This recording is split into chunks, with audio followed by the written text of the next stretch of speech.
All right, if you would turn to the book of Matthew, chapter 8.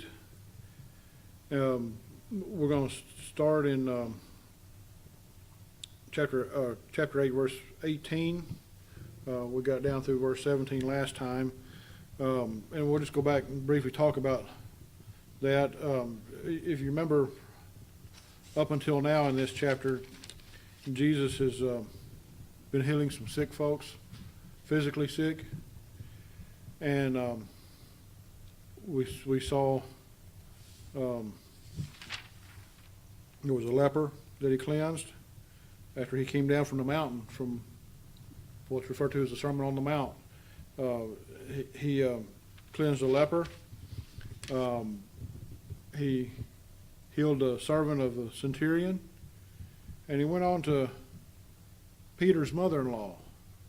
And we talked a little bit about that. It's kind of a unique story because we hear so much today about it, especially in the Roman Catholic circles. You hear them talk about how Peter was their first pope, and yet they don't believe that they're popes and priests and any man in the ministry below the pope or from the pope on down are to have a wife. They're to be celibate.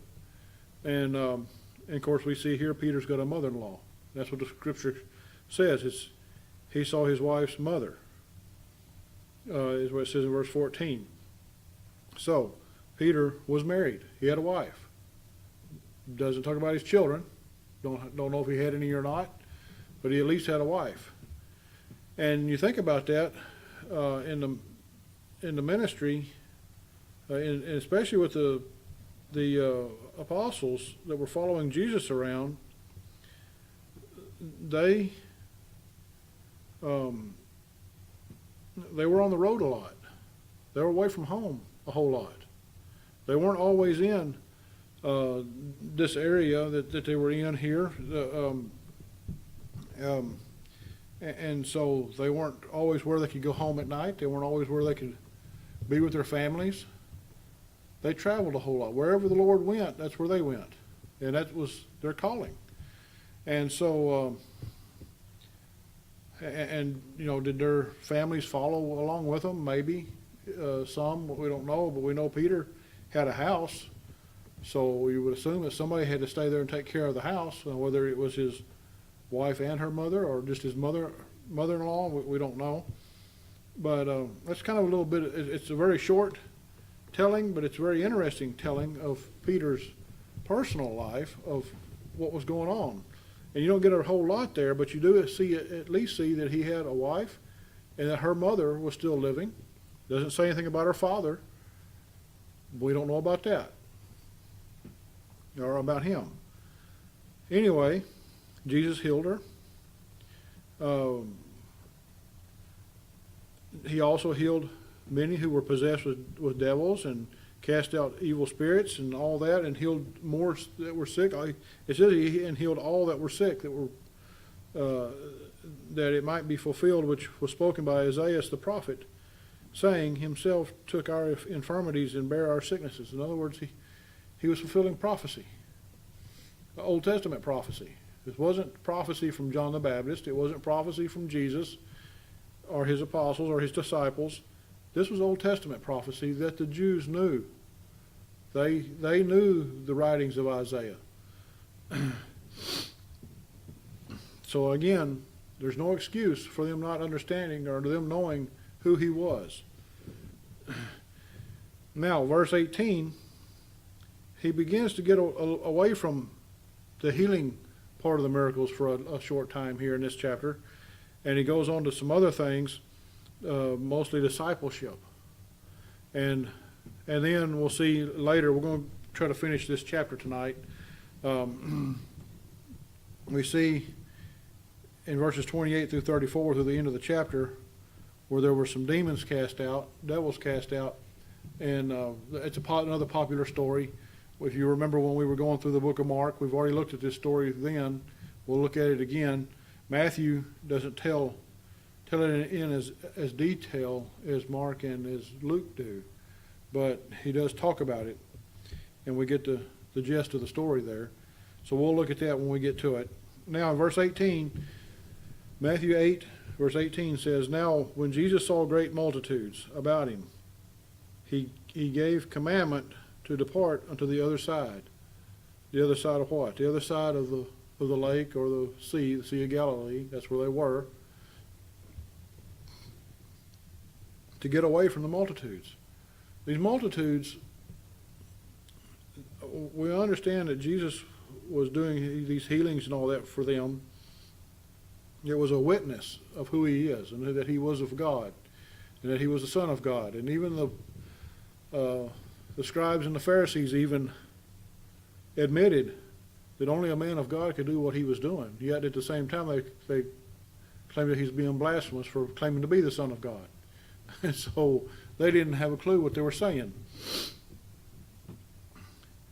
But he gave commandment. He ordered that his disciples go with him and that they go to the other side. And a certain scribe came and said unto him, "Master, I will follow thee whithersoever thou goest." A scribe, one of his enemies while he was on this earth, one of the men who was part of the group that was with the Pharisees usually, and one of the groups that was fighting against him. They were constantly trying to catch him in a lie as far as scriptural matters were concerned. They were trying to catch him preaching false doctrine, and they never could do it. He always turned it around on them and preached the truth to them. And when they saw it, they just had to give up and walk away most of the time, or they would make him mad and they would set out to kill him, one of the two. But this scribe says, "Master, I will follow thee whithersoever thou goest." Now, it doesn't tell us here, was this man saved? Possibly. He at least was willing to follow the Lord. Now, there are many today who are, as far as their mental capacity, they want to follow the Lord, but deep down in their heart, they don't. And when they find out what it costs to follow the Lord, they certainly don't want that, and they change real quick. And so Jesus, in the next few verses, Jesus warns the man, this is how it's going to be if you follow me. He says in verse 20, "And Jesus saith unto him, The foxes have holes, the birds of the air have nests, but the Son of Man hath not where to lay his head." In other words, if you come with me, we're going to be camping out all the time. It's not going to be pleasant.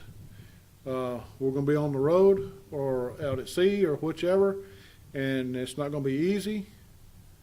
I don't have a house of my own, he tells him. I'm not like, all the animals, they have a place to go at night. And Jesus says, I don't. I have to. He was relying on others. Remember, oftentimes if he was close to Jerusalem, he would stay with Mary and Martha and Lazarus. There were other places. He stayed with Peter. He stayed with some others at times. But he didn't have his own place to stay. And if those people that he stayed with didn't have room, the rest of them might be just left out in the cold. They certainly would invite the Lord in to stay, but not the whole crowd. You can imagine if the 12 disciples, the 12 apostles were traveling with him the whole time. That's at least 12 men that you got to put up for the night. Possibly more if they have their families with them, or if they brought a friend along, whatever. So he warns this scribe, it's not going to be easy if you follow me. And we see that today. When the Lord saves us and we join one of the Lord's churches, it's not easy to follow the Lord, is it? People say, "Oh, it's an easy. You just follow him and just do what he says." Well, for one, oftentimes our sin gets in the way, our pride, and those things get in the way. But also, we're used to having niceties in this life. Even people in other countries that, we think about how nice we have it here, but Even, people we know in other countries, third world countries even, may have more than the Lord himself had.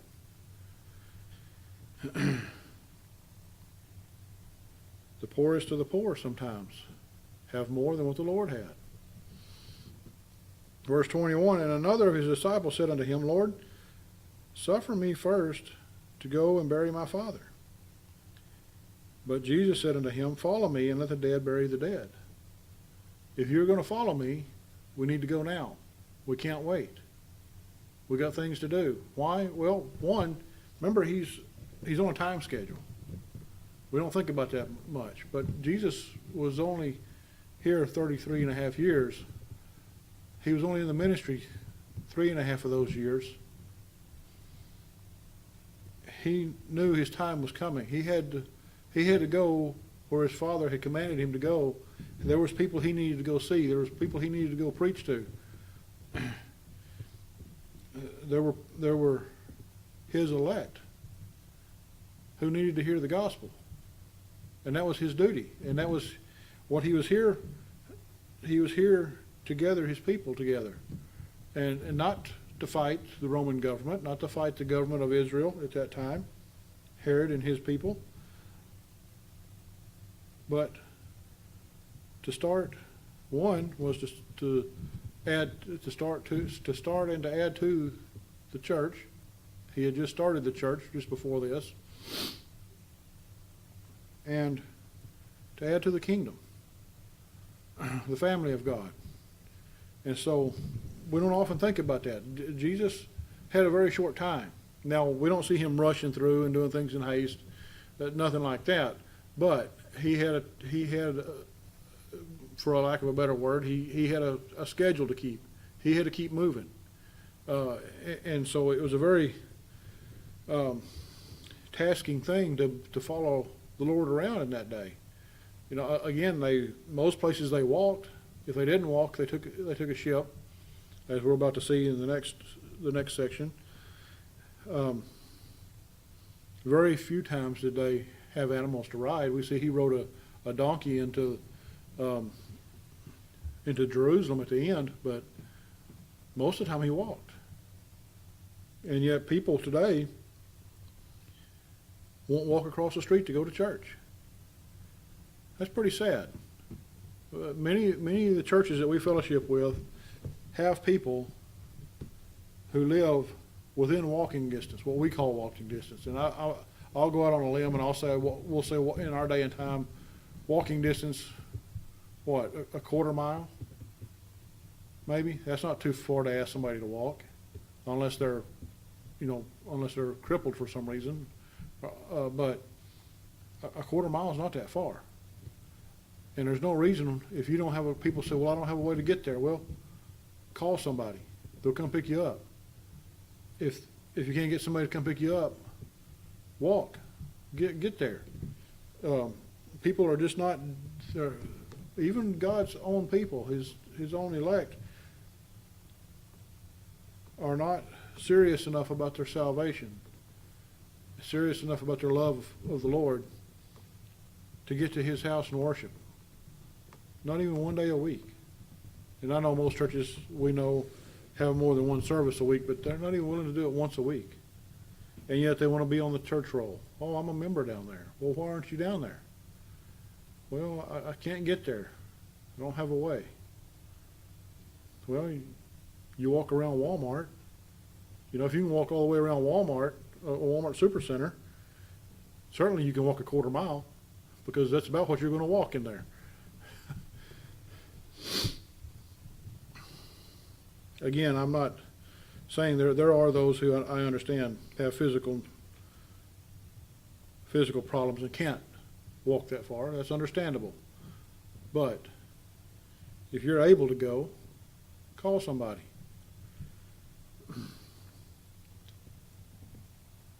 Jesus told this man said he had to go bury his father.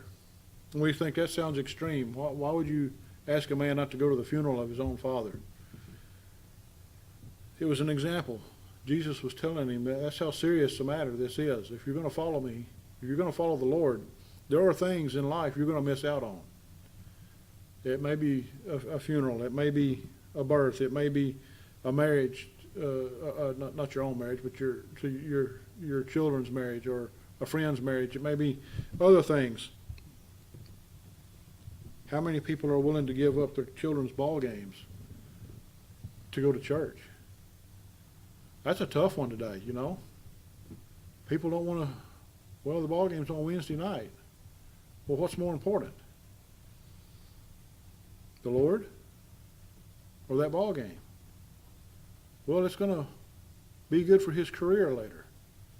Well, ever so often somebody comes up with all the statistics, and the statistics are not in favor of the people in the general population of their kids going on to be making a profession out of playing ball, whether it's football or baseball or whatever.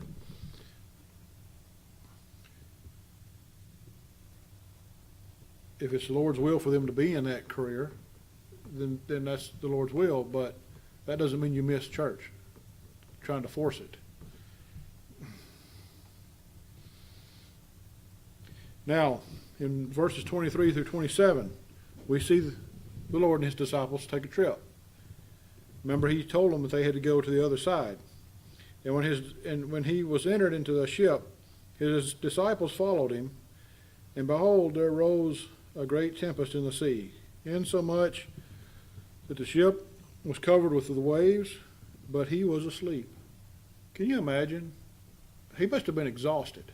And we know that he had done a lot. Remember, all the people that he had just healed, all the walking he's just done, all the teaching he's been doing. He's exhausted. He's in a human body, remember? He gets tired. He gets hungry. He gets thirsty, those things. He's exhausted. He falls asleep in the ship in the middle of a storm, in a pretty severe storm. It says, this is insomuch that the ship was covered with the waves. The waves were coming up over the ship. And he's asleep. And his disciples came to him and awoke him. They had to wake him up. He was in a deep sleep, saying, Lord, save us, we perish.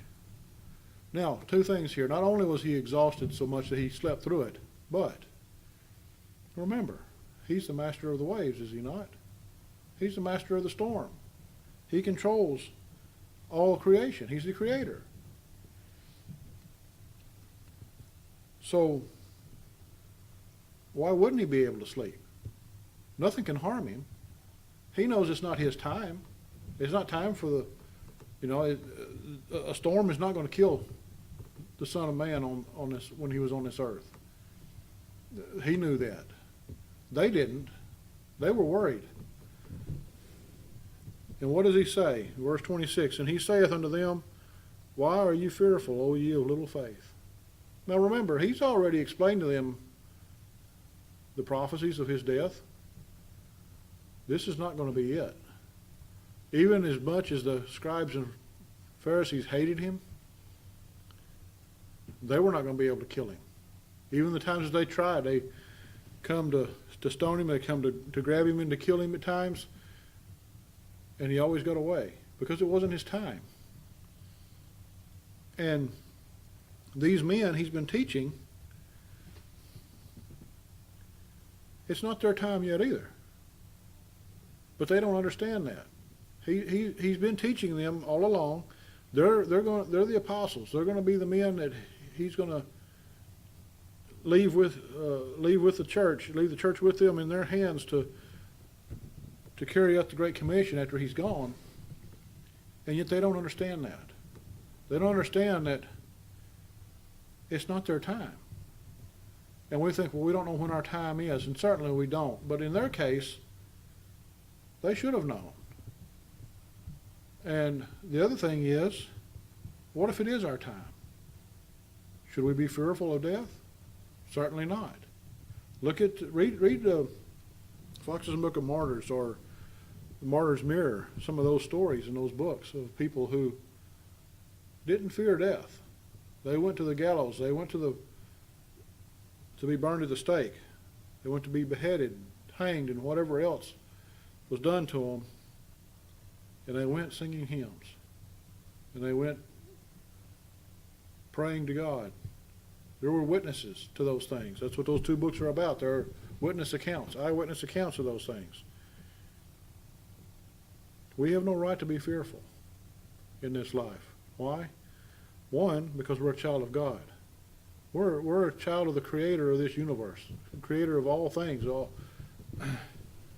And if it's not His will for us to be harmed, it's not going to happen. If it is His will, there's nothing we can do about it. So what's the point in being fearful? We do because of our sin, and because we often forget who He is and who we are in relationship to Him. We become fearful when things happen, when we have financial problems or we have health issues. We see a wreck on the highway and we think, well, that could have been us. Well, no, if it was, it would have been you. You know, it wasn't your time. Then he arose and rebuked the winds and the sea, and there was a great calm. All it took was him to stand and take control. But really, what he was trying to teach them here was just have faith. Don't worry about it. If it's a storm, do what you normally would do to save a ship in a storm. There's only so much you can do. Just like in life, there's only so much we can do to make it through this life without putting ourselves in harm's way or whatever. But ultimately, it's up to the Lord on whether it's our time or not. And if it's not our time, now that doesn't mean you go out there this afternoon and run out in front of a car and tempt the Lord, because then it might be your time. That's you don't do things like that. You don't tempt the Lord in those matters. If they had just sat there and done nothing, that wouldn't have been the thing to do for them. There are things that God has instilled in man, especially like sailors on a ship, and many of these disciples were fishermen. They knew what to do. There were things you do to save a ship. Well, instead of doing those things, they're worried that they're worried that their lives are about to be over with, and yet not thinking that the Son of God is there with them. So they were fearful, and their faith had faltered. And yes, I understand. You get in a storm. If you've ever been I've never been at sea in a storm, but I've been on land when there was high winds and heavy rain. And it is a fearful thing. But at the same time, it can be fearful and still not worry about your life in the matter. Verse 27, but the men marveled, saying, what manner of man is this, that even the winds and the sea obey him? What kind of question is that? Where are these guys been? Think about that. They marveled. Well, he's the Son of God. He's been telling you that all along. You've heard the prophecies. What manner of man is this? He's the Son of God. That's who he is. He's not just a man. And he says, and that even the winds and the sea obey him? How is that possible? He's just a man. No, he's the Creator. And the winds and the sea recognize that. Much more than the men that had been traveling with him this whole time did. Now, on to verse 28, into the end of the chapter. And when he was come to the other side, into the country of the Gergesenes, there met him two possessed with devils. Two people come to him possessed with devils. coming out of the tombs, exceeding fierce, so that no man might pass by that way. So people were afraid to go to the cemetery because of these two men, it says. Two possessed with devils. Or I say men, we don't know if they're men or women. It doesn't tell us here. But it was two people that were possessed with devils. And they were coming out of the tombs, out of the cemetery there, and were scaring people. Now notice, it appears as though, and if you go to Mark and to Luke and read the story again, it appears as though they don't leave the cemetery. That's where they live. That's where they stay. And you think about that. If you ever watched horror movies or read horror stories or anything like that, and certainly we think about Halloween and those things and evil, it's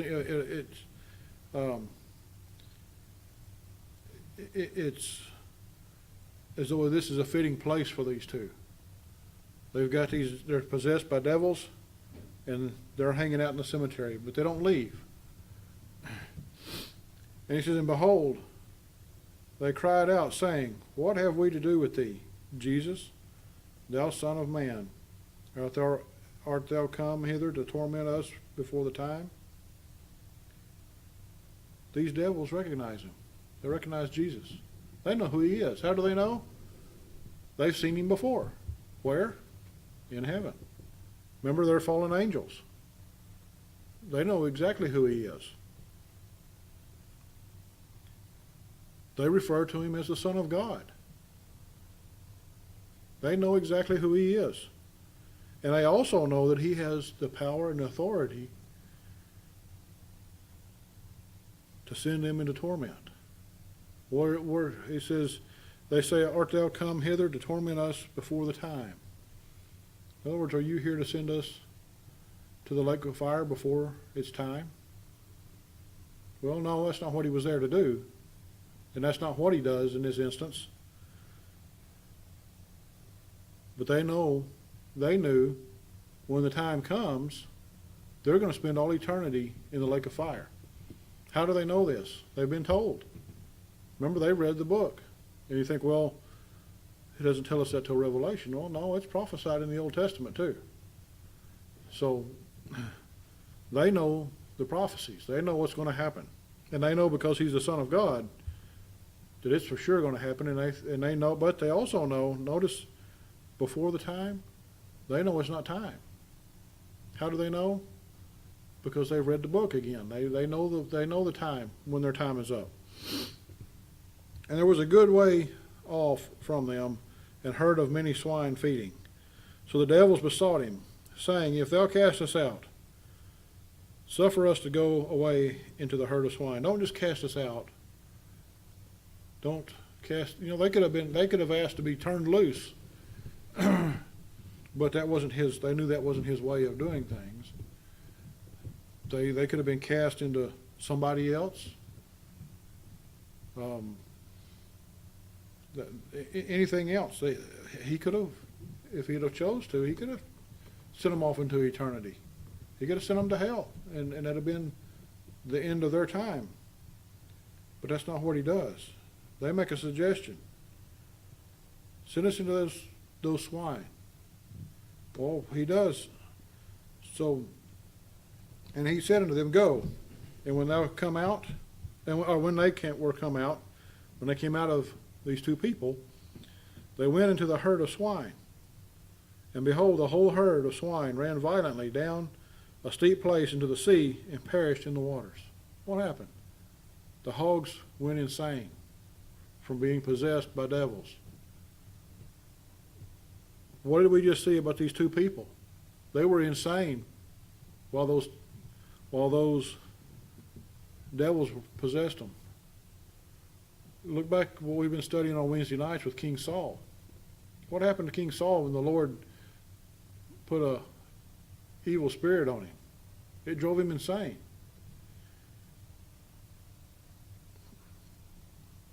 People, animals, whatever, don't act their normal selves when they're possessed by a demon. Or, in this case, multiple demons.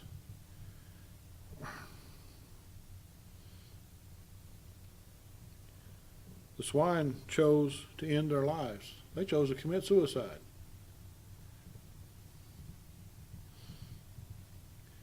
Verse 33, and they that kept them fled and went their ways into the city and told everything and what was befallen to the possessed of the devils.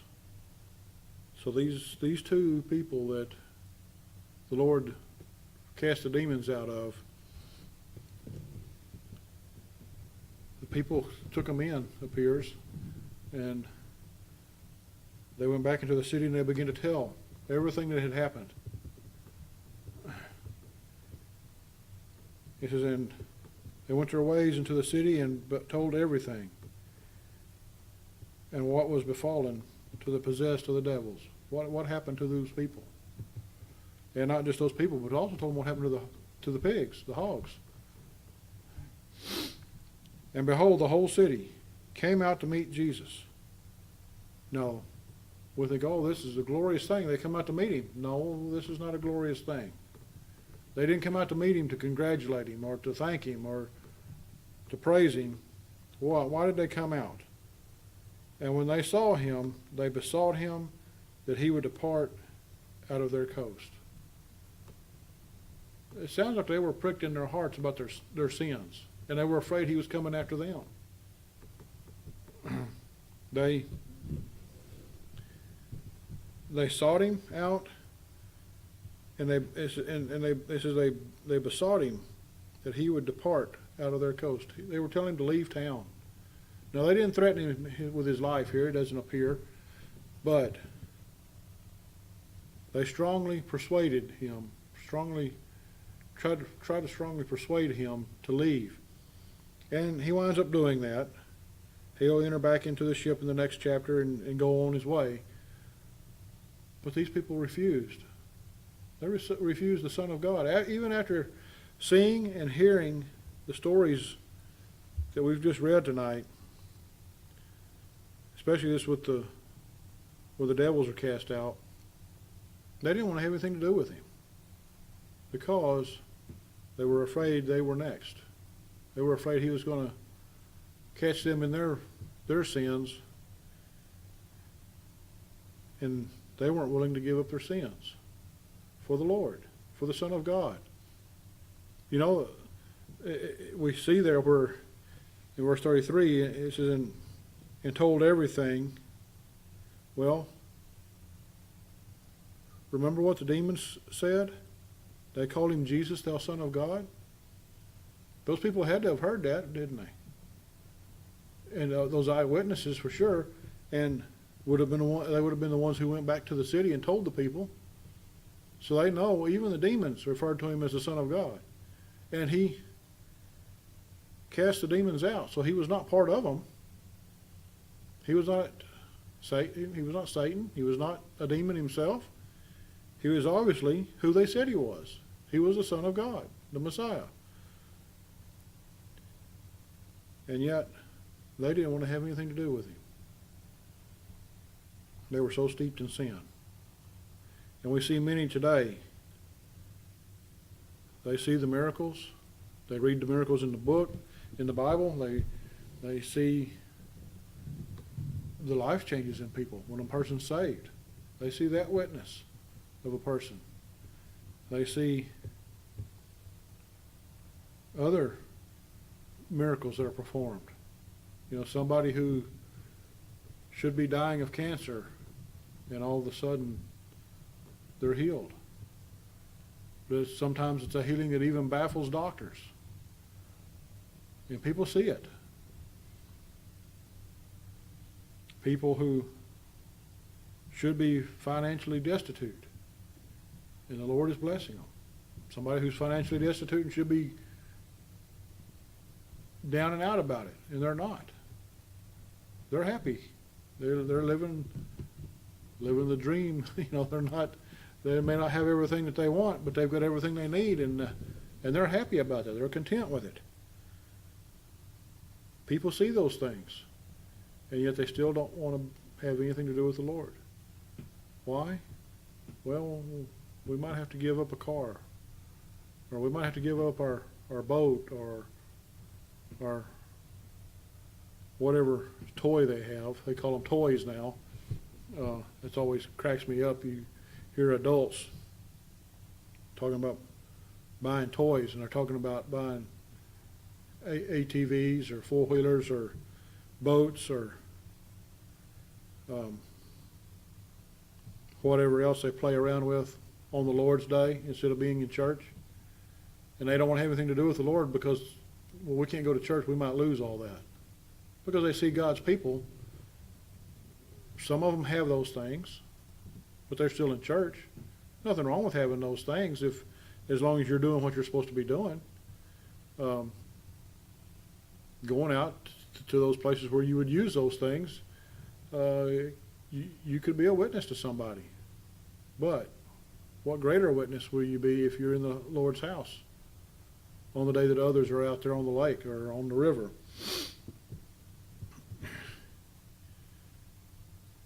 People don't want to follow the Lord. They say they do. Oh, I'm saved. I used to go to church when I was a kid, and now we're just too busy. We got work 5 and 6 days a week, and Sundays is our day with our family. Why don't you have your family in church? Because you don't love the Lord. That's why. They say they do, but they don't. And remember,